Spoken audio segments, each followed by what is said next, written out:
this is a very special episode of Ask Eliza Anything. We do a lot of advice on this show, and we've all been quarantined, and we're all looking for something to lose ourselves in. And a couple weeks ago, at the advice of one of Noah's business partners, we were at Prime Pizza, and he said, "Are you watching Bosch?" And I was like, you know what? This is the fifth person to ask me if I'm watching Bosch. And he said to me, it's a love letter to Los Angeles.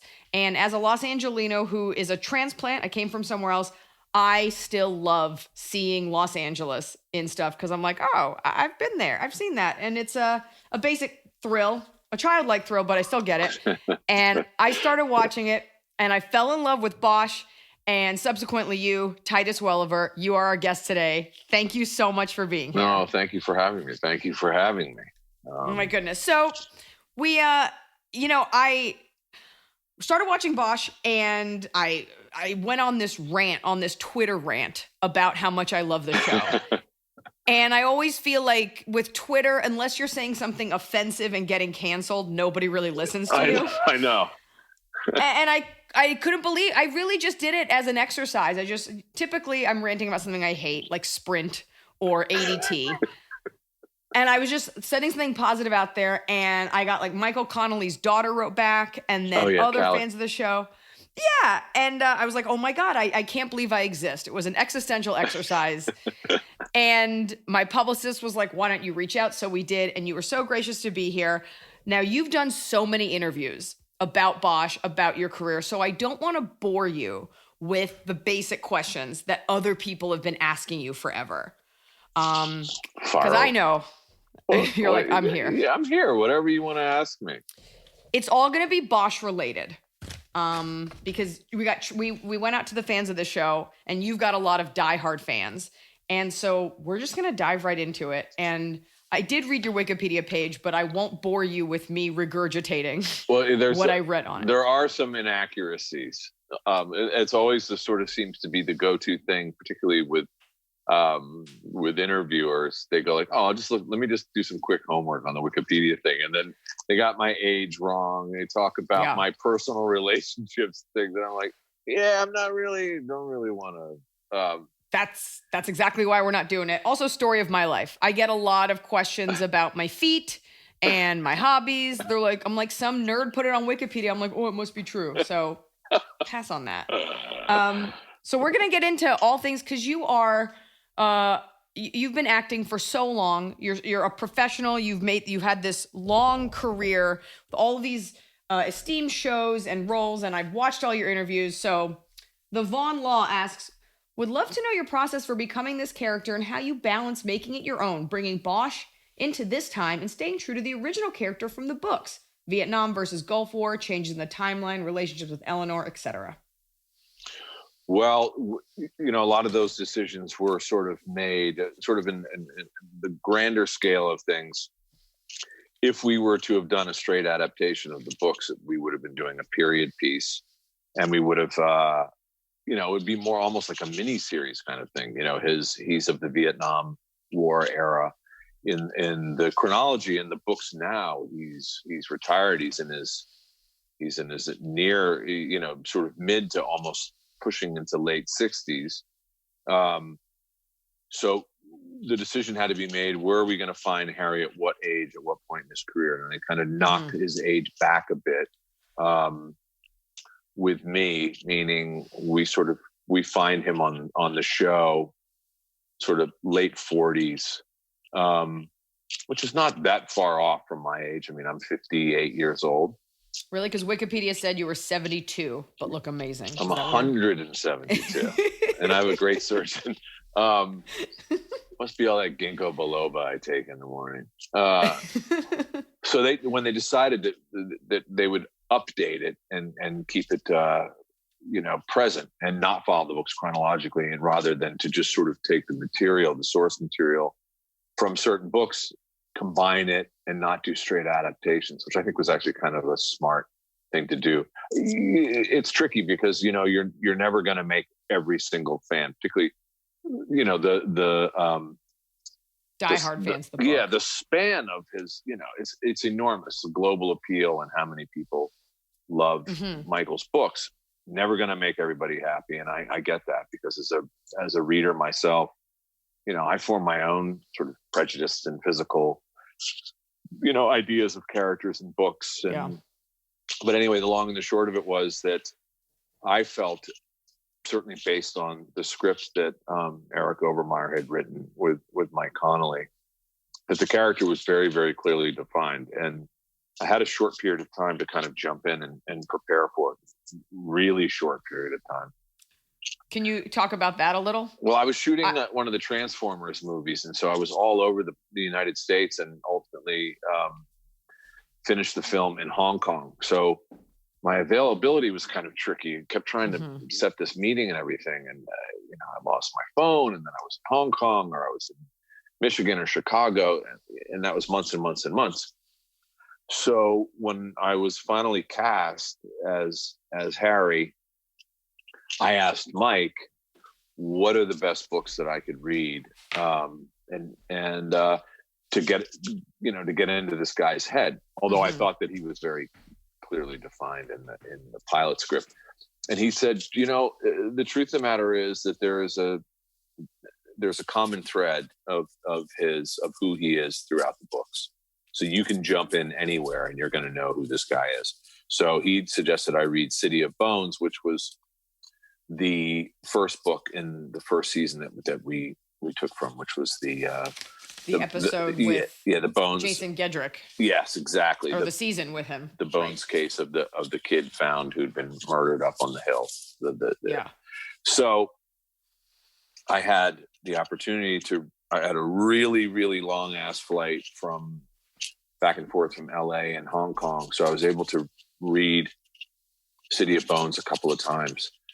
But truth be known, there was no need to really kind of improve it or appropriate something. The process, the gestation, was for me of just reading the book and kind of sitting with the book. Mm-hmm. I kind of knew who this guy was right away, and it's kind of on par with a type of character you play badasses, whether good or bad. Like it's a steely, like there's a toughness, right? So it feels like you bring that to the character, even though he's already that, but that's kind of who you are. Well, Harry's a very, I'm a much more sort of emotionally demonstrative person, whereas Harry is a very inverted. It's not that I'm incapable of being inverted. There's no judgment here. Yeah. But he's a very, very internalized guy. And that, for me, makes him very intriguing and interesting to play and challenging to play. Probably the most challenging character I've played in my career, because he's not like a Jimmy O'Fallon who's loud and crazy and his actions are kind of out of nowhere. Harry's a very decisive character. He's methodical in his process. He's a cerebral guy. So when he takes action, it's informed by, his journey rather than just being sort of off the cuff. No, there's an intensity, and obviously that's you as the actor. One specific scene I'm thinking of, and I don't want to give anything away, and I know that these seasons are several years old now, and I'm very new to the party, and I'm blanking on the end of the season, but when you lock eyes with the LA City developer, it's at the end of a season, and you know that there's this shot, and you're just staring at him, and I kept thinking, wow, like, so it takes a lot as an actor to convey everything but do nothing. And that speaks to your talent. And as an actor myself, I was watching that and I was like, oh, I wonder what your thought was. What was it? In all honesty, I studied the method and in depth. I sort of went through I'm sort of from the Bruce Lee, Jeet Kune Do school of acting and looking at different methods of acting, the method included when I was at NYU.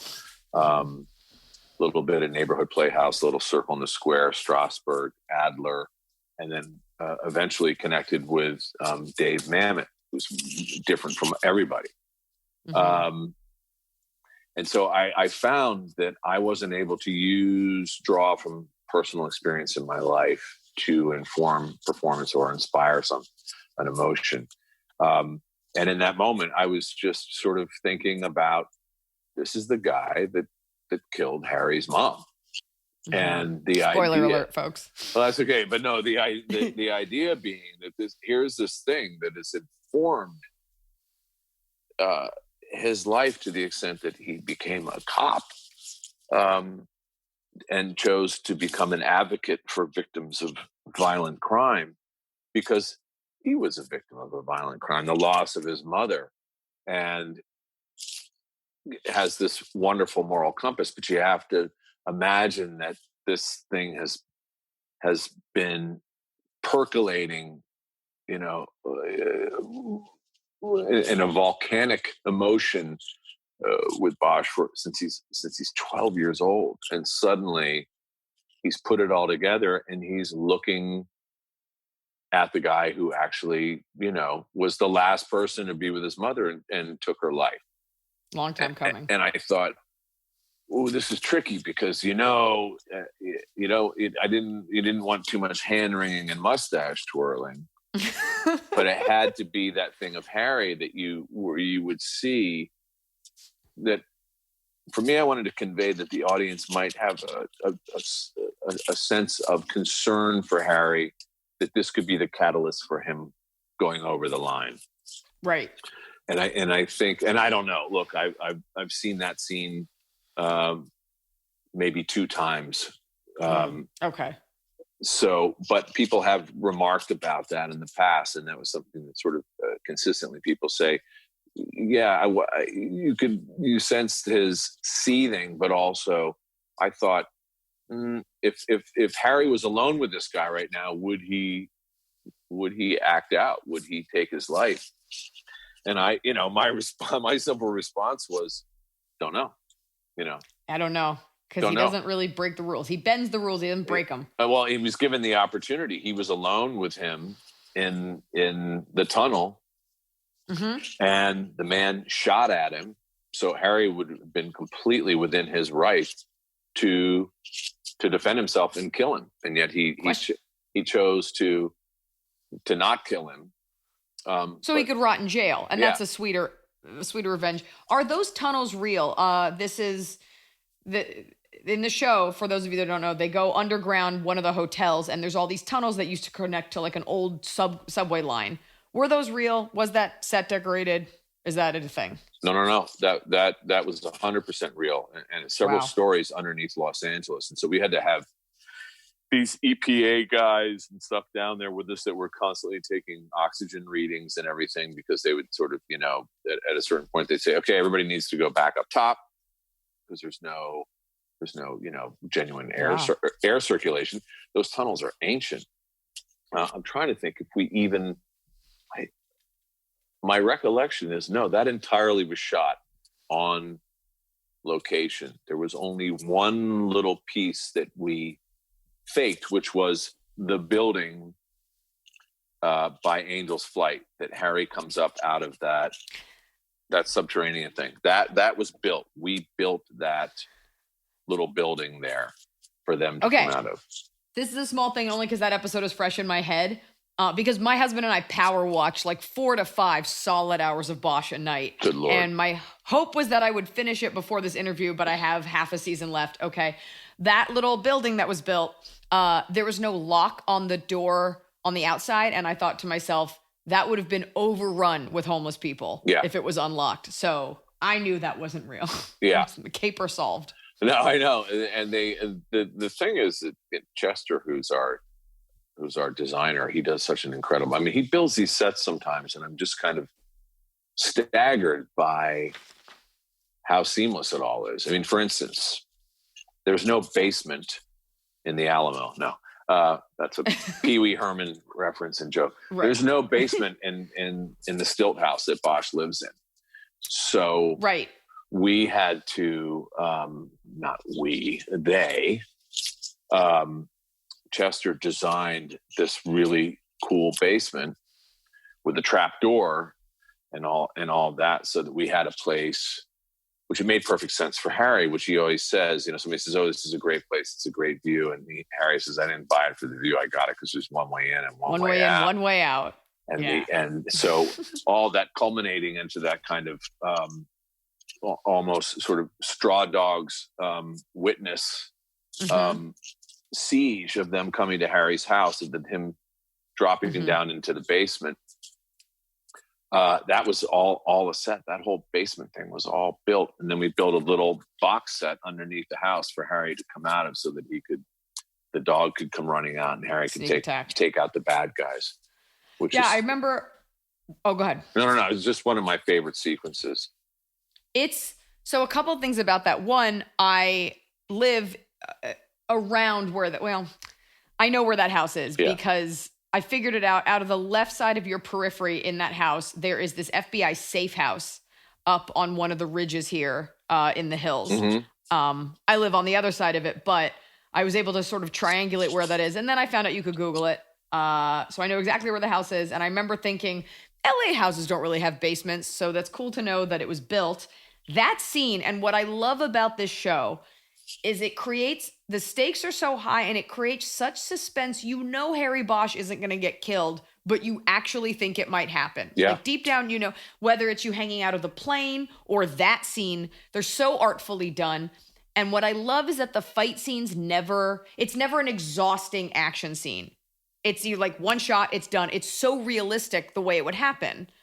And he's so technically proficient at what he does. Yeah. And he so seldom messes up. So you never get action fatigue from watching the show. Well, no. And that's something that Alex Daniels, who's our stunt coordinator, he and I are, whenever we go over action stuff like that, because Harry has this background, one of the things I said is if there's ever hand-to-hand combat, it's got to be very, very grounded. There's no rules in a street fight. And, when you put him into a physical combat situation with his skill set, there's none of this wah stuff, which I love. Don't get me wrong. I dig that, but that kind of hand-to-hand combat stuff, it's fast. It's fast. It's hit hard. And the way that that operators are trained are to inflict the most amount of damage. It's fight and flee and get out.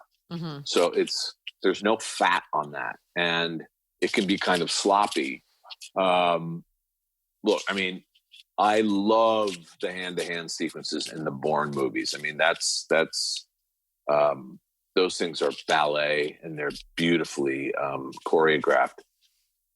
I just wanted it to. I always feel like we try to really keep the show grounded in that way, even when it's messy. And to me, it takes a lot of effort to make it look messy and to make it look real. But we have a great, fight choreographer, stunt coordinator, Alex Daniels. So I love it. And the show's not short. It's every cop show, every drama show, every crime show. They pick and choose where the gore and the guts and stuff like that is going to be. Some shows, it's just severed heads all day, every day. And I really appreciate, and I love gory stuff, but Bosch is in the show is not above showing severed limbs or something gory. But then there isn't a ton, like they're very strategic about seeing it. So you're not ever overwhelmed, but you never feel like you're watching a television show and that you're not seeing any of that. It's not like PG. I also I appreciate, and I put this in my rant, at the first couple seasons, at the first season, he's dating someone, and then you see he's got an ex-relationship, he dated someone, but he isn't like a lot of our modern day detectives, which are these high-functioning alcoholics. They're basically Don Drapers with badges. Yeah. He comes off like a real man who probably wants a life partner, but is married to his job, capable of loving his daughter in whatever way he can, but he's not so afflicted that he's supernatural. Yeah, no, I and also, quite honestly, I felt, because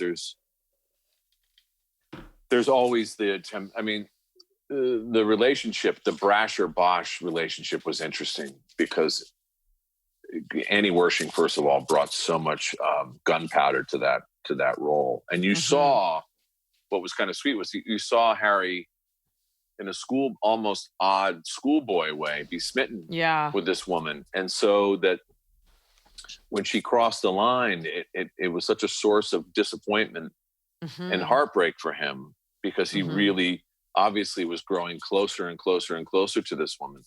But as I've said always to the writers, Eleanor is really his one true love. And, there was talk about getting a love interest together for him. And there was one idea that I thought was really interesting, and maybe we'll pop it in the final season. Probably not. But I said, I think it's important to kind of keep Harry on his own, particularly in the wake of Eleanor being killed. He's still processing that loss. It's compounded by the dissolution of their marriage because of his work and that kind of myopic thing with him, that I just didn't want it to be contrived. I so often find that it's tough. And yeah, like you said, the cliche of, the cop who's, having sex all night and going to work. Yeah. Or just James Bonding it. I mean, in the original pilot, when we shot that, there was a scene where there was this really endearing scene where Bosch sort of asks to borrow Brasher's flashlight, but it's a little ruse. He covers up his flashlight with a cloth as a way to sort of move forward to working the courage up, because he's sort of immediately smitten with her when he sees her. And there was something very endearing about that. But in the pilot, then he was still kind of carrying on with a previous relationship with a coroner. And we shot a really intense, graphic, naked, full nudity sex scene.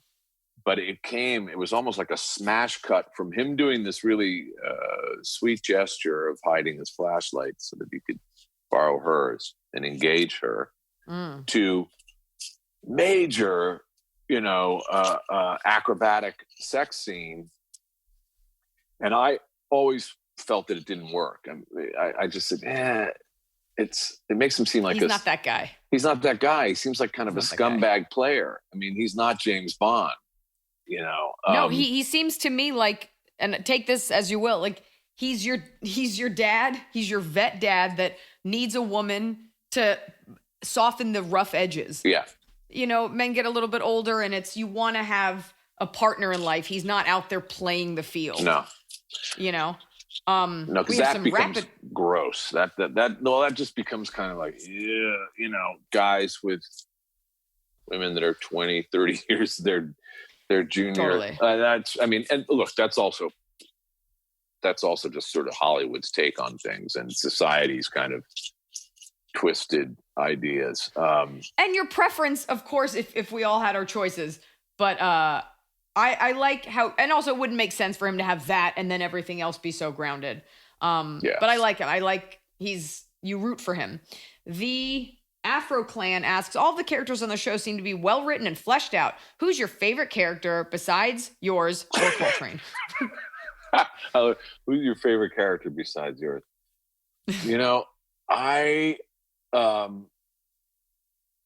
J. Edgar has a lot of really interesting stuff. So, and that character, but I think I'm too close as being Harry. I'm so close to Jamie that I think I'm biased in that way, because he and I are so close, offset as well as we are on set.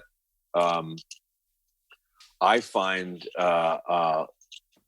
Chief Irving's character, and I attribute this not only to the writing, but really first and foremost to Lance Reddick's performance. So intense. Yeah, but I mean, here's the thing. I know Lance. I adore him. I know, yes, Irving's a very intense character. Lance, is he incapable of being intense? Yeah, I wouldn't want to have an argument with him.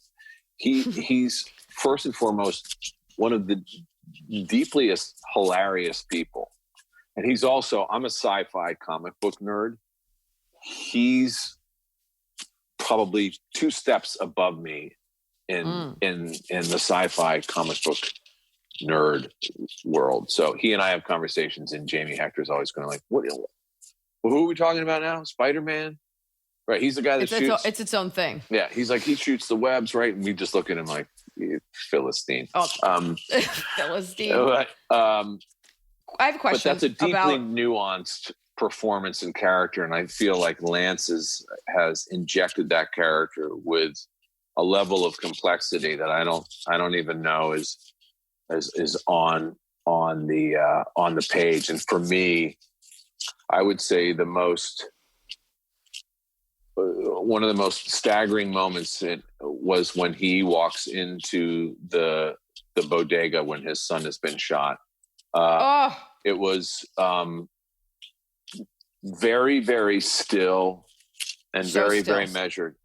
But I flash on that, and it'll make me teary. It's still it's one of those moments. You know, I remember one time saying to Lance, who is also one of the most humble people that I know, I said, it reminds me of when at the end of Bridge on the River Kwai, when Alec Guinness goes, "What have I done?"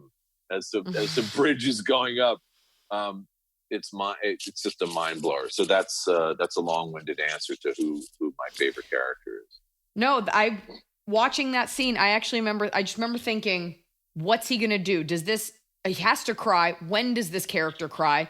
Does he break down? Because he's so stoic, he's so contained, and there's a rigidity to him. Yeah. I actually do an impression of Irving. Hit it. Okay. Because everything is just detective. Where the fuck is Bosch? Detective bibbidi bobbidi boo. It's just very hard consonants. It's him saying detective a lot. Well, he says Bosch more than anybody else on the show. Bosch. They strung together a whole bunch of things of him just going, Bosch, Bosch, Bosch, Bosch. He loves you. I've loved watching the progression of him being skeptical of you, relying on you, and then with the whole seahorse pendant, all of a sudden, you see the cracks in it. I just love it. I think he's my favorite one too. And he's so severe as Irving, as the chief of police, that when he does smile with his girlfriend, when he does, you want it so badly. Like you want to see the guy have fun. I want to know what his day-to-day is. Well, that relationship that they have is beautiful, I have to say. And I remember the first time we saw them together on a date, they dance beautifully together as actors. And that relationship is so grounded. There's nothing contrived. It's just beautifully acted. So for me, when I get to watch, I look forward to those scenes because you see the depth of Irving's kindness and who he is, because in the way that Harry is only vulnerable to a certain degree when he's with Maddie, that's the only time we see Irving's vulnerability, is when he's with his wife, with young Pac. Right. There's so little softness in the show, and she's all soft. Yeah. But also really, really smart, you know. Sure. She's a really, really strong character and an intellectual and understands the machinations of politics and is also, while encouraging and supportive, is also, you know, she's a really complex character too. Mm-hmm. Brett Stott and Jackie Brown 5, and these were not the only questions about this, but I gave those two a shout out. They got to know how you really feel about Fat Tire. Is it your true beer of choice? I don't drink, so I the Fat Tire you see me drink on the show is it's water in a bottle. But right, I have lots of friends who swear by the nutritive benefits of drinking Fat Tire. Speaking of water in a bottle, this is a note from a fan, and that is me. Sometimes the coffee cups are not full, and I can tell. So please tell your props department, fill up the coffee cups. Yeah, I don't know if you've noticed, but you don't see me doing a lot of eating or drinking on that show. No, I don't. And it's kind of a rule with me. I don't like doing that because I've always felt like it's really easy to get caught up in that. I'm not a prop. Yeah. I'm not a proppy guy. It doesn't work it's specific also to Harry, is that when you've got someone there's an economy of movement with that character. But I don't know. I never noticed that. I mean, certainly that's not the case with the scenes where Maddie and I are doing stuff, because I am kind of, I'm one of those guys of like, don't pantomime the door, there's a real door there, open the door and come through it. It's a small thing. It's a weird thing, and I had to say something, otherwise I'd be remiss as a fan. Coffee cups. I also noticed, you're a veteran actor, and there are a lot of veteran actors on this show. Troy Evans, Mimi Rogers. These are people, these are actors. And you notice that, and this is just for people at home, actors that have been doing this a while never get caught eating in a scene. Because you're like, oh, I don't want to be eating pancakes for the next 12 hours. Yeah. They know better. Well, it's also just like, if it's not going to really move the story. I understand that. Look, everybody goes through that when you're studying and you're kind of finding your way in the beginning as an actor. When you start addressing issues and the nuance of behavior when you're on stage, or that stuff telegraphs beautifully on stage. But everybody has their spit bucket nightmare stories. Right. Look, there are some characters who, I think on Deadwood, I was always taking a shot of something. The guy was constantly keeping himself well oiled. But the thing, it just doesn't work for Harry. Right. And also, I don't like I know that if I made that choice, now, if it's going to move the story along, and we've had a couple things where Maddie's cooked for Harry, and things like that. Was it Swiss enchiladas? Yeah, which was horrible. I had to take a bite of those. They actually weren't bad. The name doesn't sound right. Is that Swiss cheese on a they're like a Swiss cheese enchilada. No, I don't know. It's really easy to get caught up with that. And I just don't want to. I always sort of feel like the focus of the thing is the intent of the story. And sure. Behavioral stuff happens. When it works, it works.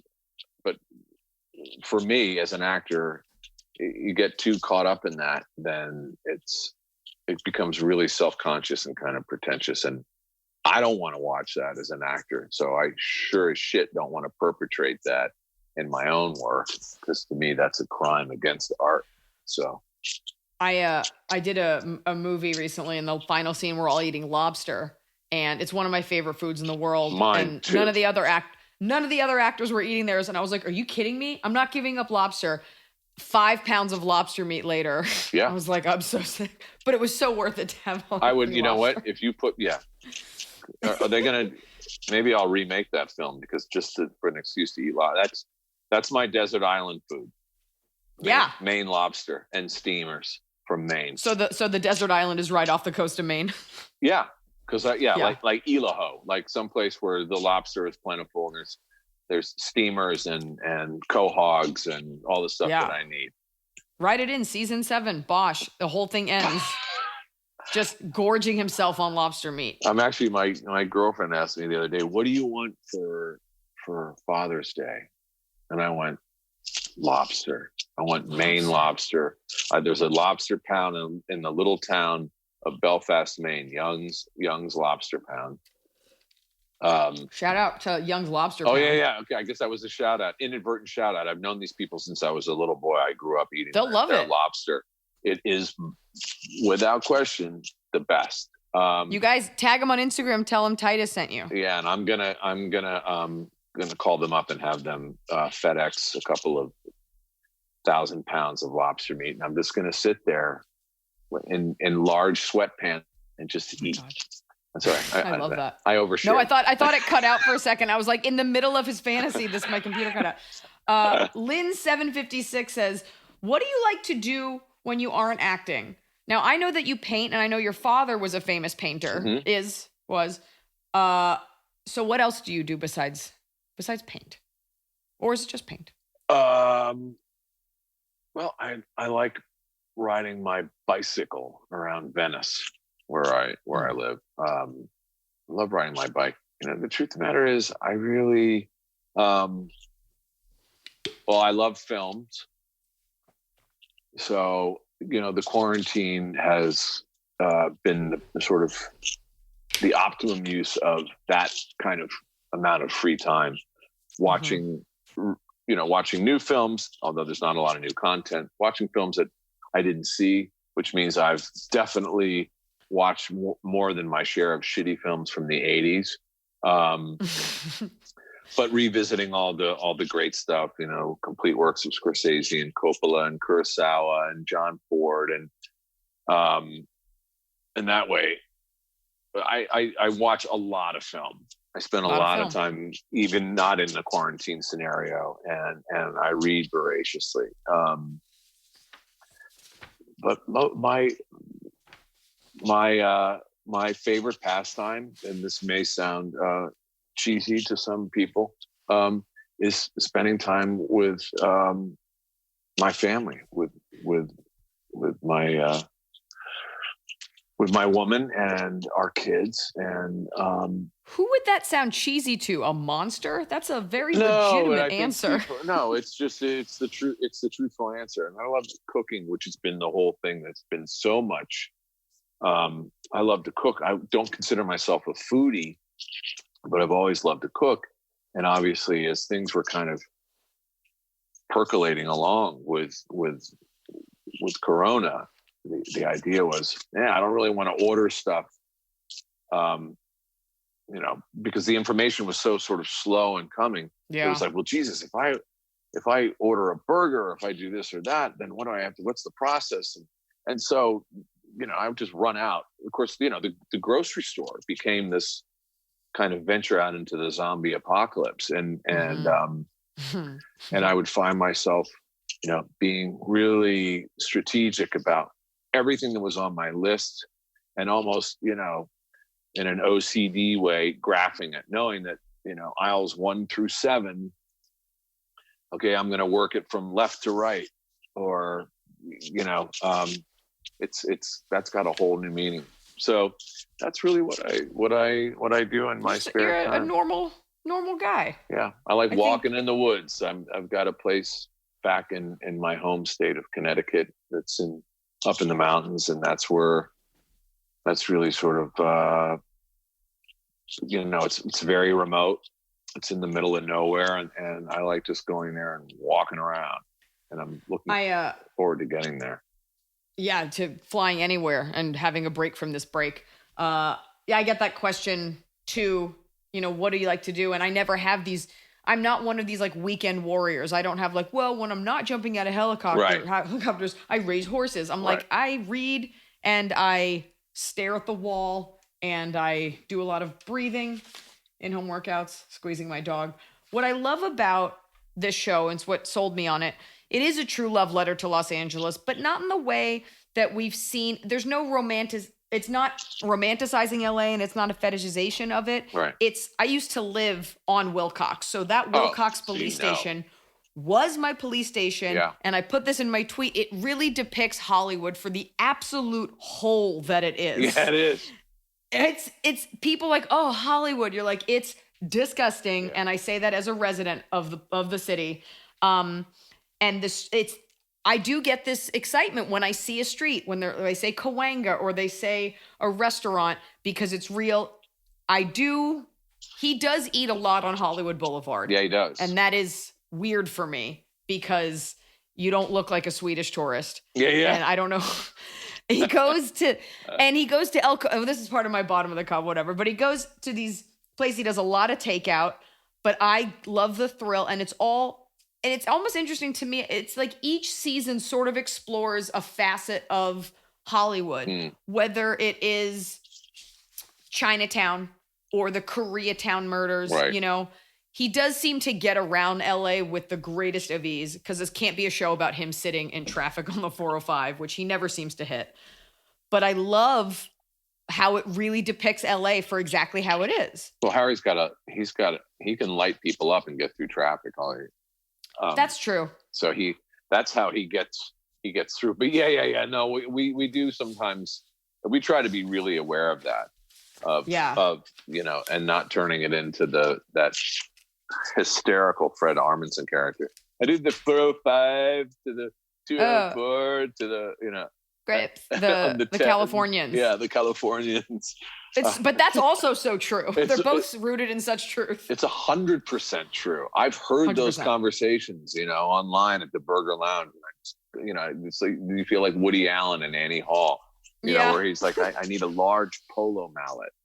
You know, you just want to go like, Jesus Christ, the banality of this conversation. I mean, you don't have to be discussing Nietzsche, but and yet so necessary. Figuring out because there is so much traffic, figuring out the best route. Well, that becomes your transplant. So you remember when you first came here and the Thomas Guide and all of that thing, and just kind of, I mean, I'm a New Yorker, so for me, everything's laid out on a grid. I don't have a problem. People go like, oh yeah, I don't go to the West Village because it's really easy to get lost over there. And I go, oh, well, not really. Who gets lost in the West Village? I mean, if you're driving, it's a drag because it's 6 blocks. Yeah, it's sort of like 6 whole blocks.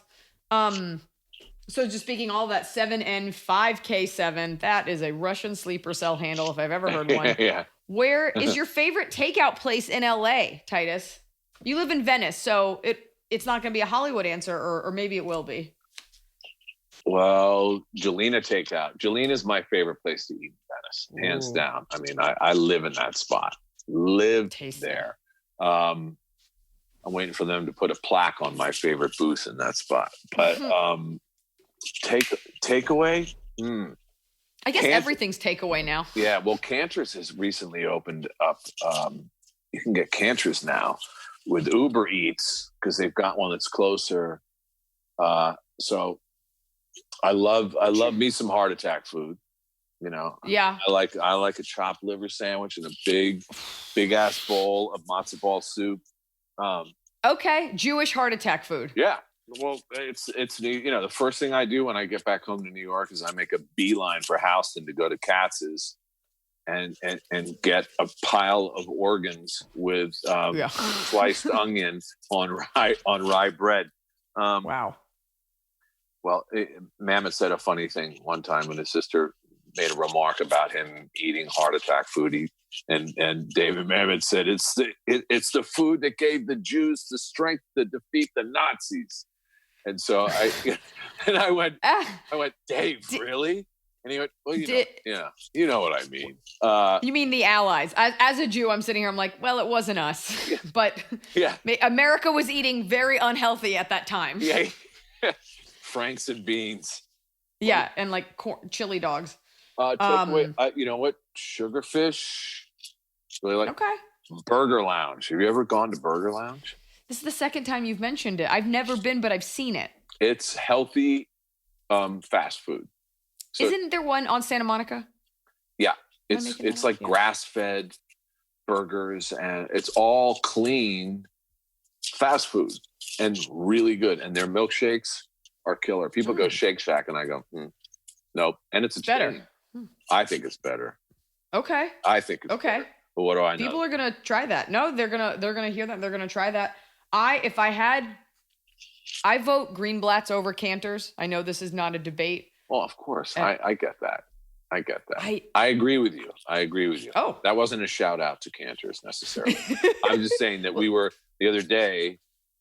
My daughter went, Dad, Cantor's on Uber, and I went, okay, let's do it. Okay. So it was like getting our applesauce, sour cream for the cakes, Oh, Yeah, I know. I'm obviously I'm really itchy to get back to New York because I need a big bowl of borscht and some kasha and gravy and some pierogi. you go old school Jew food. Like this is like stuff that my mom likes. This is like another generation. Yeah. No, you can't look if you're. It's got to be done right. It's got to be done right. I don't like. You know what? If somebody's offered me a gluten-free matzo ball, I would punch them in the face because to me that would be an anti-Semitic gesture. You're gonna? Are you seriously like? Don't mess with my food. Just don't play with my food. Don't mess with keep it pure. Yeah. Really, you want to put mayonnaise on a pastrami sandwich? You're going to go straight to hell. That's sacrilege. That's a whole other thing. And my viewers are they know about my stance as a Jewish person on mayonnaise, on white bread, milk with dinner. There are certain things that we just don't do. Well, I'll tell you. Not bad. I love it. Now, you're talking to a guy who will eat mayonnaise with a spoon. Oh, my God. Oh, yeah. I love mayonnaise. But why? Oh. But I keep the gender separate. You know what I mean? I will not. I mean, if I'm gonna go in the post-turkey coma sandwich, I'm gonna make that turkey sandwich. It's gonna have mayonnaise on the rye bread. Mayonnaise on a turkey sandwich is fine, but mayonnaise on pastrami, any sort of beef. No. Absolutely not. Mustard. Or what do you put on your hot dog when you have a hot dog? Mustard, yellow mustard. Yeah. Which I love. No ketchup. No ketchup? Sorry. What about onions? Now, I would do, if onions, sauerkraut, somebody gave that to me. There you go. Okay. That was a test. You passed. Oh yeah, I'll do that. It's rare that I eat a hot dog, but yeah, you got to eat it right if you're going to do it. You don't want a diet hot dog. No. What are you kidding me? Yeah. Don't give me, yeah. Oh, here, try these vegetable dogs, a tofu dog. No. Just eat a hot dog, be done with it. Get a sustainable meat company. Just do it right, folks. Enjoy your life. We have 2 questions about something other than Bosch, and then we have 3 more questions, and I'm going to well, okay. Derek's, how much did you know about your character arc on Lost when you signed on? 0. Before signing, I signed on the line on good faith because Elizabeth Sarnoff, the writer producer, she said, I can't tell you really anything. You're going to just have to. And I went, I'm in. Because it was to work with her, and I had a long-standing relationship with her. I had done the show Big Apple with she and David Milch, and then we did Deadwood together. So that was a no-brainer for me. It was just really a when and where. And the more they tried to tell me about it, the Man in Black, aka Smokey, I didn't want to know. I felt like ignorance was bliss, and informing the performance that I wanted to. I just sort of wanted to look at the character and just see where it went. And it's funny because I watched the show long before I was cast on the show. And so I didn't want to know. I wanted to sort of experience it, honestly. Obviously I read the scripts. I had a sense of things, but I didn't know and sort of purposely requested to be kept in the dark about it. And I just recently started to watch the show with my family because everybody said, hey, we never really did all the seasons of Lost. Mm-hmm. And I didn't forget, but if that isn't one of the best pilots ever made, I mean, that show is going to go down in history. It's really good. It's really, really good. Alika_Joy says, so, because 2 people had a similar question. So basically all the spoilers locked down. And so you pretty much found out as you got the scripts, nothing ahead of time. Yeah. Nothing ahead of time. 0. Lil Cake Pop says, hi, Liza and Co. Just wanted to know what Titus's favorite memory from Lost is. My favorite memory from Lost was my late wife and daughter would come and visit me in Hawaii. They'd come and stay. And we would go to Kailua in Lanikai, which is where we would stay. And just, that's where I first saw stand-up paddleboarding and started to do it. I'm not obsessed. Well, I'm a little obsessed with it. There's that. But also just Mark Pellegrino, who, as you know, played Jacob. He and I were really close friends, had worked together before.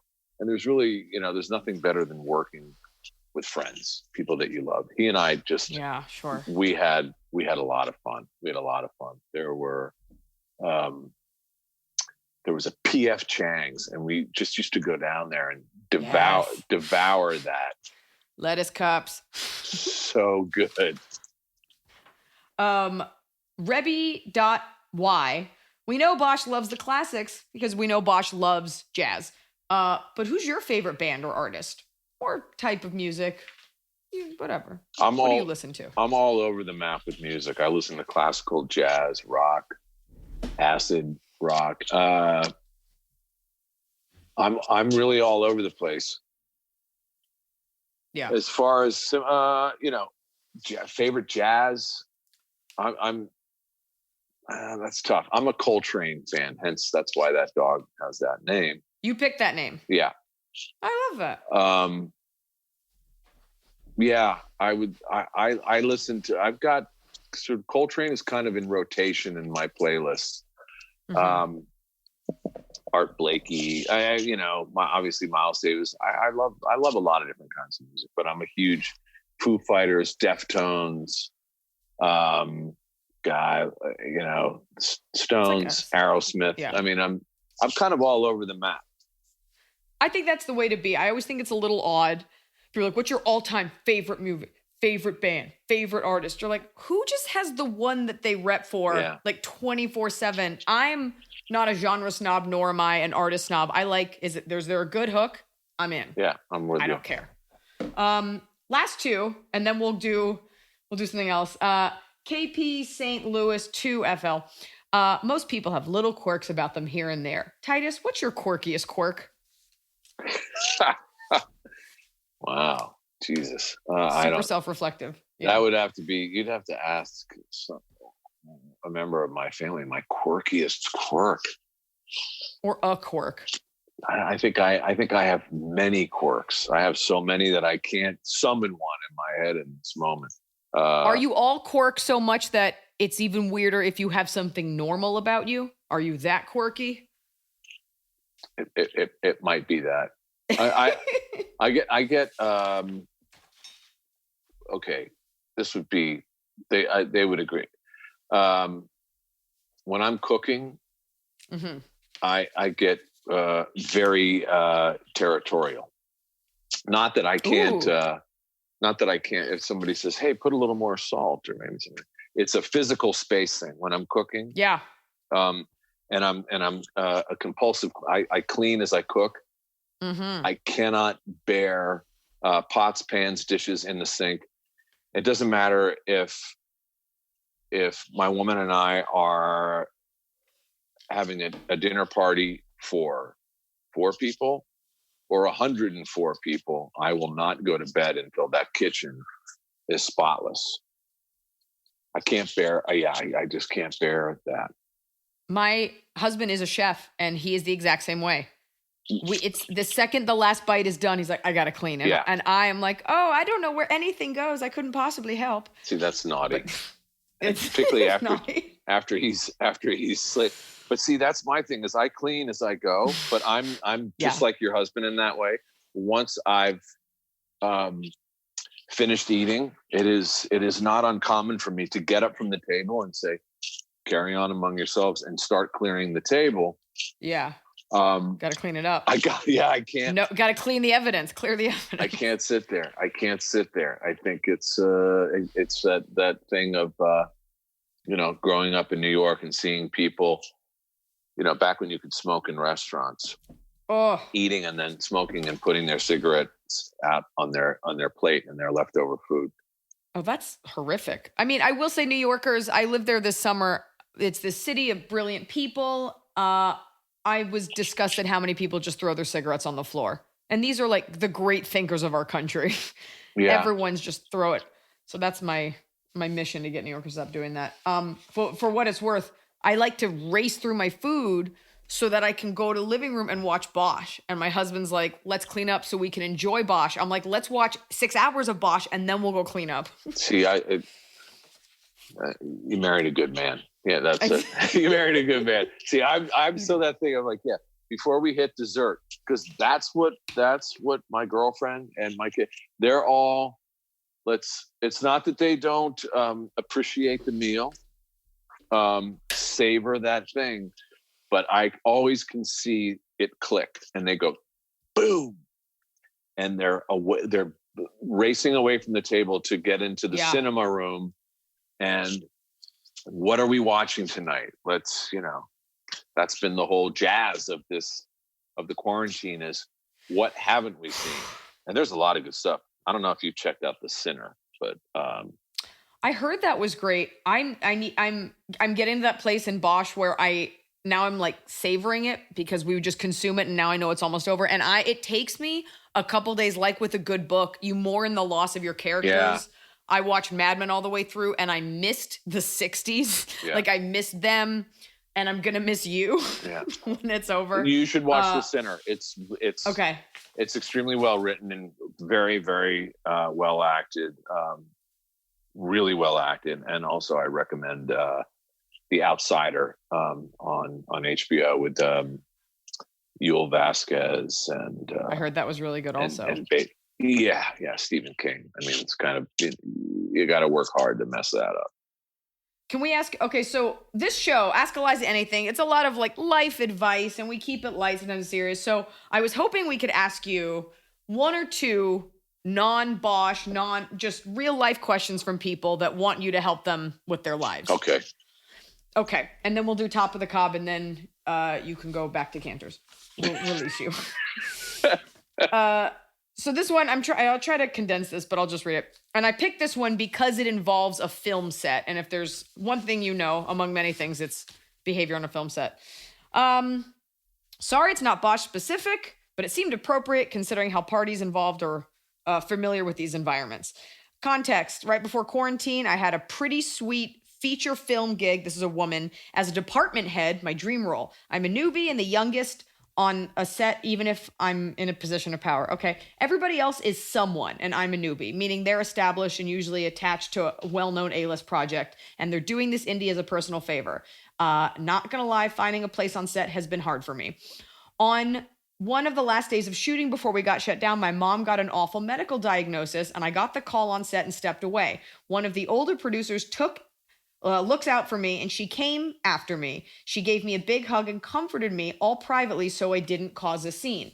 Another department head, a male, much older, who has been nothing but patronizing to me from the start, saw it. Later that day, somebody in his department touched something that belonged to my department, and it broke. And I tried to be respectful to him, and his response was, "What are you going to do if it doesn't work next time? Go cry on the producer's shoulder?" I was livid, but I told him to leave my private business out of the job. After that day, production got shut down, but it's set to pick up after quarantine. How should I behave? Wow. I always say, lead with your gut on that. I think, I would sort of conduct myself. If that person clearly, that's somebody who is a bit of a dick. First of all, you wouldn't, you don't know the context of what the person's tears are about, et cetera, et cetera, et cetera. So obviously a deeply insensitive person with a chip on their shoulder. Mm-hmm. I always say best possible manners. And my father used to refer to not dignifying people who behave like that, so that when you have to address them in a conversation, He said, look at their forehead because it's not worth your time to look in their eyes. So Oof. I will say Brutal. to you, I would say, look at their forehead and carry on with yourself. And I'm sorry for that experience because it's unnecessary. But you know what? Assholes are like belly buttons. Every set's got one. And Just the one. You know, you got to filter them out. We're fortunate in that our vetting process is intense. We have a no asshole policy on Bosch, and it's like the greatest crew of people I've ever worked with. Anyway, I would have to say that probably has a lot to do with you. I don't know you, but I've spent the last hour talking with you, and in my limited experience on sets, that tone comes from number one down, the director down, the head actor down, and if they're not dicks, no one else has a right to be a dick. Yeah, I mean, there's always like sometimes not always. But sometimes there's even and our crew is super, super close. It's very rare, but sometimes somebody's just having a shitty day and they'll kind of go like, just bring me the C-stand. And then I'll kind of watch the circle back and see those same people.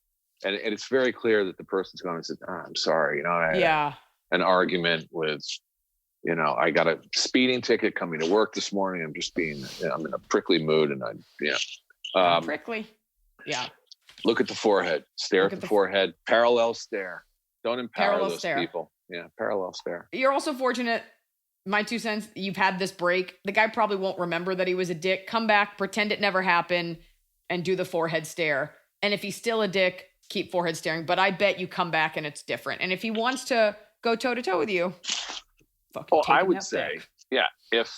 come. I think that's really good advice. And if he's a dick again, then I think it's incumbent for her to say, I need to have a word with you. Absolutely. You know, you were a dick before, and I thought maybe possibly that this process of soul searching during the coronavirus quarantine would allow you to perhaps look at yourself, improve yourself, address the issues that were very, very clear in your personality, and try to change that. But clearly, you're still the same dick that you were prior to coronavirus. So go get your fucking shine box. Go get your fucking shine box. I can't believe. Finally, somebody else. No, but I say that. They're like, what are you talking about? Go get your fucking shine box. I thought you said I was all right, Spider. Okay, last question. This has to do with nothing on a set. This is the last question, and then we will do Top of the Cobb. Do you know what Top of the Cobb is? Were you told this? What do you think you're dealing with? You're a novice? Come on. No, not at all. Okay, cool. Patrickology says, dog question. Sorry for yelling. Is it appropriate to throw dog poop bags in other people's trash cans during walks with my dog? I recently adopted my first dog as an adult, and while I'm diligent about picking up after her, I'm not super into carrying hot bags of her shame around during long walks in the suburbs. Am I being a dick for throwing poop away in other people's trash cans, or should I keep it until a Karen chastises me or otherwise? I gotta be honest. I mean, I don't know. In the suburbs, there's a different rule, but I do that. I mean, I walk my dogs in Venice, and I take it and put it into in the proper receptacle. I mean, I think it's a dick move when people throw dog crap bags into the green recycling bin, or into the blue recycling bin, or the gardening bin. I caught somebody doing that, and they went, "These bags are biodegradable, man, and it's dog shit, so it's gonna ultimately." And I went, "Yeah, but you're not the one that's gonna pick through that and know what somebody's job is gonna be like. Oh, they don't know that it's biodegradable, so somebody's got to deal with that." I just, it's that thing of throwing trash on the ground. I will stop trash. I will get out of my car. Yeah, I can't. I really can't. That's for me is like the people that are coughing on other people in the store because they're asserting their independence and their rights to not wear a mask. Yeah, it's been coming up on news feeds of these little random phone videos of somebody saying, "Hey, you're not wearing a mask," and then they come over and go. I mean, that for me is a license to punch somebody's lights out. Well, I firmly believe your rights end at your neighbor's nose, and when you force them up my nose with your germs, then we have an issue. I will, however, throw my dog poop bag in the proper receptacle of someone else's garbage. Yeah, I do too. And I don't care if you do it in mine, as long as it's in the bag. Yeah. All right, Titus, it's time for Top of the Cob. Okay. It's the Top of the Cob. We're doing it right every day. You just take a bite. Top of the Cob. So, why don't you kick us off with your Top of the Cob? My best of best. Okay.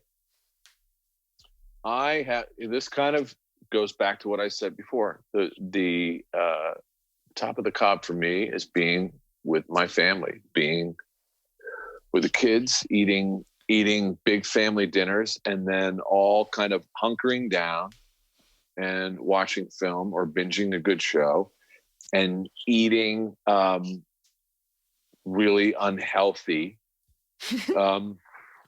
desserts afterwards. Ooh, like what? What do you eat for dessert? What's your go-to? I'm all over the map. I've got my daughter, who was 14, decided that she was going to learn how to bake like everybody else. Although she's always been making cookies and things like that. Unbeknownst to me, my 14-year-old daughter, Cora, makes the best apple pie I have ever had in my life. And I'm an apple pie guy. I mean, and I take it seriously. Yeah. And I even went to the store with the intent of vanilla ice cream. And I realized that the pie was so good that to put ice cream on it would desecrate the apple pie. Wow. Yeah. Now, the other one is I rediscovered these cookies called Nutter Butter. I have a peanut butter issue. I've been through several 12-step programs for peanut butter. Do you have a sponsor? You're like, yeah, it's Nutter Butter. Yeah, Skippy. Yeah. Yes.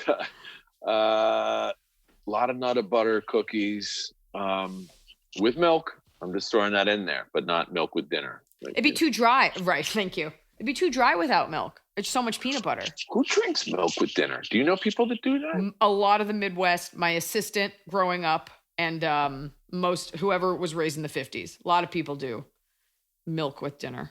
It's not a coastal thing.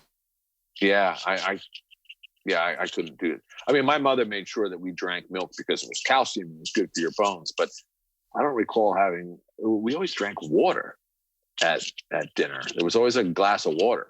Yeah, glass of water. A lot of people. Okay, so my top of the cob is, my top and bottom of the cob are both Bosch themed. My top of the cob, Amy Aquino. Is it Aquino? Aquino. Oh my God, I said it phonetically and I got it wrong. Amy Aquino, who plays Lieutenant Grace Billets, her entry point into almost every scene is, Bosch, can I have a word? Bosch, my office. Calling someone into her office. I think of her as like a hermit crab, and the office is her shell. And she comes out, but goes back in. But I very much, and I put this in my Twitter rant, you rarely hear, they touch on Bosch's first name, which is Hieronymus, named after a Dutch painter. I want her like a harried lieutenant from a cop show in the 60s. I want her to call you into her office and go, Hieronymus? And like, that's how you know you're in trouble.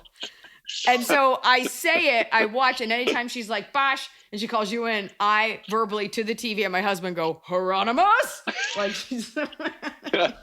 Well, they have to, there's, I know nobody's ever, Hieronymus. Somebody said Hieronymus. I can't remember who that was, but if you look at the earlier seasons of the show, she used to always call him Harry. But then there was that hiccup in their relationship, which has never really kind of completely mended itself, when she had J. Edgar kind of keeping an eye on Harry. Mm-hmm.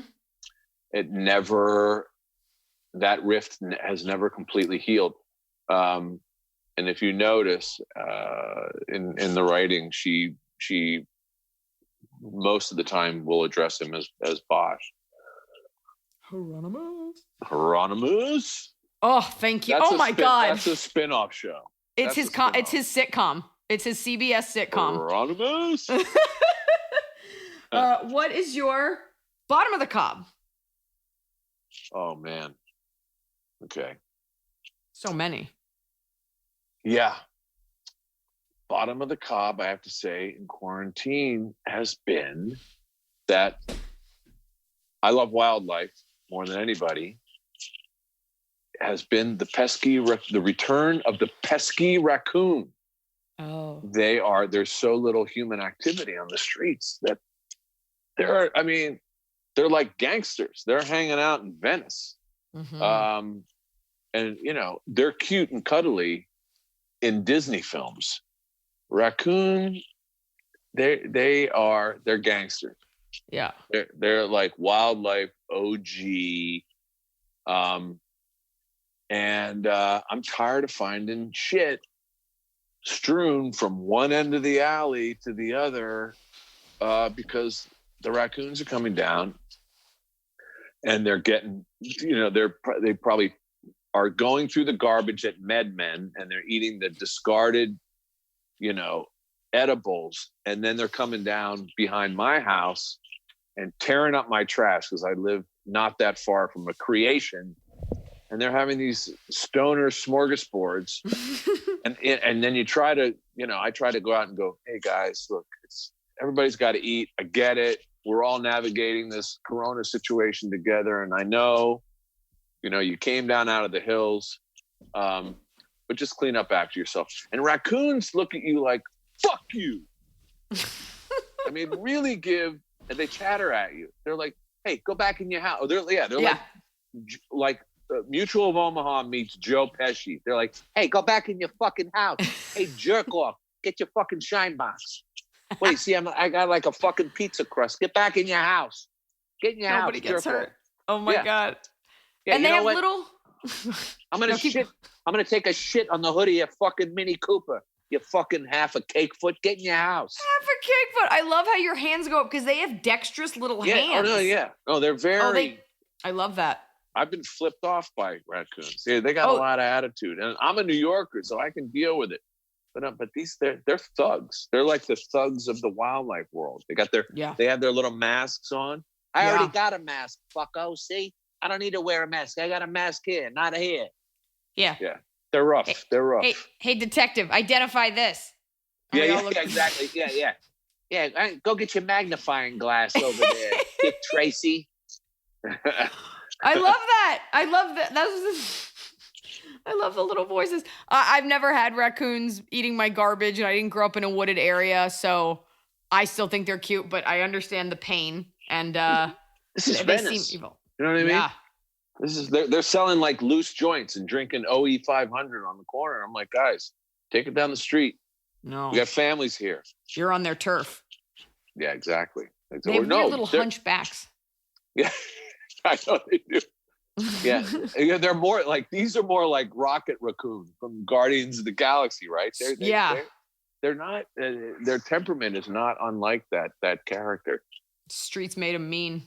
You know what? I'm not going to follow up with the bottom of the cob because that was everything I want. Oh, okay, fine. Mine was about how everyone's always accusing Harry. They're always like, "You planted that evidence," and he is unassailable, unimpeachable. He doesn't do that, and yet that's always the character assassination is you planted that, and I'm tired of it. I'm tired of them always thinking that about him when he is the most by the book, aside from the occasional, bumping someone, faking the warrant thing, whatever. But he's got a pretty strong moral compass. No, he does, but he pisses people off because Harry's kind of all elbows and he doesn't suffer fools. And so, there's this weird, everybody's kind of, because he gets the job done. The guy's got the highest closure rate on the homicide table at Hollywood division. And he's really good at what he does, but he just doesn't, he's not polite. he doesn't come into a room and try to win people over. He kind of comes in and says, I'm here to do my thing. Yeah. And that's it. Which you kind of gotta, there's something, it's a lot of fun to play those scenes with a guy who doesn't subscribe to that societal norm of politeness. You know what I mean? He doesn't care. And God forbid if you're, particularly the FBI guys, we had the whole relationship with the FBI in this 6th season. And there's a moment where one of the FBI agents says, yeah, okay, fine, just stay in your lane. And Harry comes back and goes, my lane has no lines, and you kind of go, yeah, that's just just putting you on notice. You're not going to undermine me. You're not going to Bigfoot me. Do it my way. I love that stuff about Harry. I love that he says, and cops always say to me, Harry Bosch does and says the stuff that I really want to do. And I would be, and the cops have said, and I would be in the right. I would be a righteous cat for saying so. But because of all the politics in the department, we can't do that anymore. So they go to have a direct and candid conversation.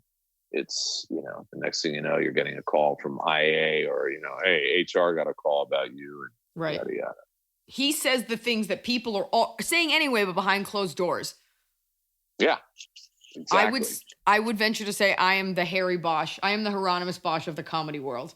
Now, whoever's listening can take that and run with it, because I relate to this character on such a level, minus the violence, although I wish I could get that physical at times. But if I ever got punched in the face, I think I would just freak out. So I don't want that. I'm not that tough. I can run a 20-minute mile. So good. I'm not 20 minutes. That's good. Hey, look, if you get scared, you can cut that to like a 15-minute mile. There you go. Titus Welliver, thank you so much for being on this. The fans are going to love it. People wrote in so many questions, and we had to filter them out because we only have an hour. I'm such a fan, and I'm so glad to know you. It was really fun. Likewise, I really enjoyed this. So, I'll come back next season for our final season. Yes, I'll come back please. And we can talk about other stuff. I would love that. It was so nice to meet you. It was really nice to meet you. Thank you again. And I appreciate all the support that you've done out there and riling people up. And so I thank you for that. It's been a lot of thank fun. you. Hieronymus. Okay. Hieronymus. In addition to watching all 6 coming up on 7 seasons of Bosch on Amazon, you can also find Titus Welliver at Instagram, Titus Welliver Official, and Twitter at Welliver_Titus.